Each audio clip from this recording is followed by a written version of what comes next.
sini aku akan share ke teman-teman tips menghafal Quran dengan mudah. Ya, karena banyak yang request nih, Kak, gimana sih cara menghafal Quran? Gimana sih kita bisa lancar menghafal Quran gitu ya.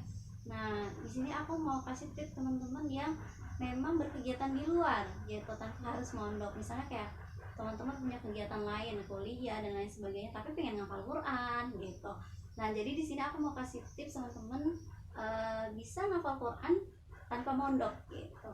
Nah, yang pertama aku mau tekanin ke teman-teman bahwasannya niat kita, ya, niat kita harus benar-benar lurus dulu untuk Allah Subhanahu wa taala, karena memang yang mau kita hafalin adalah Al-Qur'an gitu. Al-Qur'an ini adalah pedoman untuk hidup kita. Jadi kita pun harus serius dan niatnya lillah karena Allah taala. Bukan karena yang lain-lain, bukan karena dunia, pokoknya intinya ya. Nah, jadi yang pertama aku mau tekanin ke teman-teman adalah niat kita. Niat kita dalam menghafal Quran itu karena Allah Subhanahu wa taala. Tuh ya. Nah, yang kedua, teman-teman harus sabar gitu.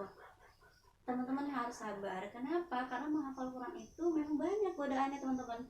Nah, jadi banyak orang-orang yang menghafal Quran itu pengennya pengen buru-buru ke halaman selanjutnya, pengen buru-buru ke surah-surah sebelumnya gitu supaya banyak hafalannya.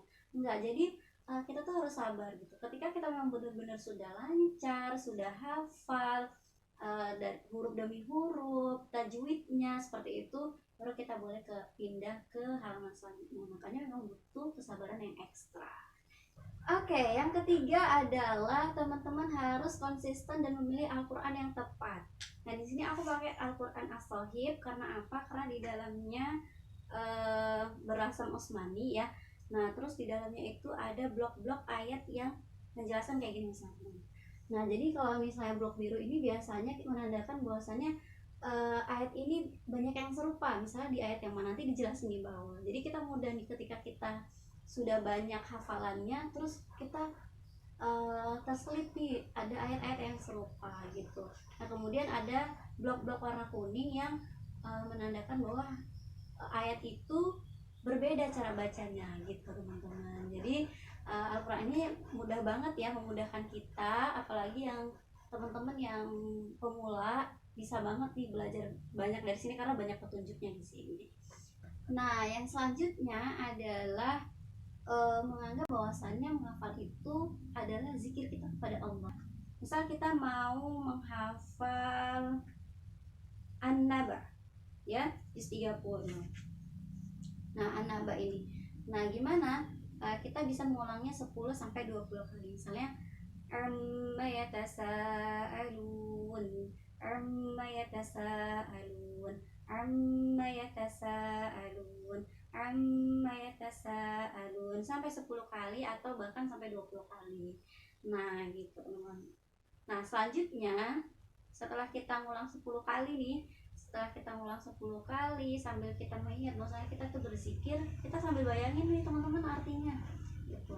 Nah, di sini tuh artinya tentang apakah mereka saling bertanya-tanya gitu. Amma yatasaalun, tentang apakah mereka saling bertanya-tanya gitu, teman-teman. Jadi supaya kita menghafal Quran itu nggak hanya sekedar hafal ayat-ayatnya saja, tapi kita ngerti maksudnya gitu. Karena ketika kita pun nanti sudah ngerti nih alur cerita dari ayat yang dimaksud, ayat yang kita hafal itu akan ngalir terus. Jadi kita sambil ngebayangin Allah tuh lagi ngobrol loh sama kita gitu. Nah, setelah kita tadi sudah mencoba menghafal, mengulang 10 sampai 20 kali, kemudian sambil membayangkan artinya, selanjutnya adalah kita harus mengkoreksi ya. Kita harus simak ke teman atau ke keluarga atau ke guru ya. Nah, jadi karena hafalan itu kalau misalnya fungsinya kita dikoreksi adalah supaya kita tahu nih di mana bacaan kita yang salah, di mana hukum tajwid kita yang salah. Jadi tidak terlanjur salahnya, tidak selalu dibawa gitu. Nah, dalam menghafal itu penting ya supaya kesalahan-kesalahan dalam menghafal itu tidak berlanjut sampai tua kayak gitu. Nah, setelah kita koreksi nih, setelah kita koreksi ke teman atau ke keluarga, nah baru setelah itu kita mulai konsisten untuk mengulang-ulang terus atau murojaah. Nah, kita harus bisa memilih waktu untuk murojaah. Nah, misalnya setelah subuh atau 5 menit sebelum sholat, seperti itu. Nah, jadi pengulangan dalam hafalan itu harus konsisten teman-teman, supaya apa yang sudah kita hafal tetap lengket di hati kita maupun di ingatan kita, seperti itu. Nah, setelah tadi murojaah, nah sambil mengapa-ngapain nih, bisa pakai murotal atau mendengarkan murotal sambil murojaah kayak gitu, jadi supaya hafalannya lebih lengket lagi gitu. Nah, jadi itu tadi tips-tips dari aku, semoga bermanfaat untuk teman-teman semua. Karena apa yang aku share tadi berdasarkan pengalaman dan berdasarkan riset. Ciewa. Nah, jadi kebanyakan berdasarkan pengalaman ya. Nah, jadi dari niat, kemudian sabar, terus mengulang sebagai zikir, menghafal, mengulang 10 sampai 20 kali gitu. Kemudian kita harus cari guru atau penyimak supaya hafalan kita tidak banyak yang salah. Nah, setelah itu adalah konsisten untuk murojaah. Nah, gitu ya. Semoga bermanfaat untuk teman-teman semua.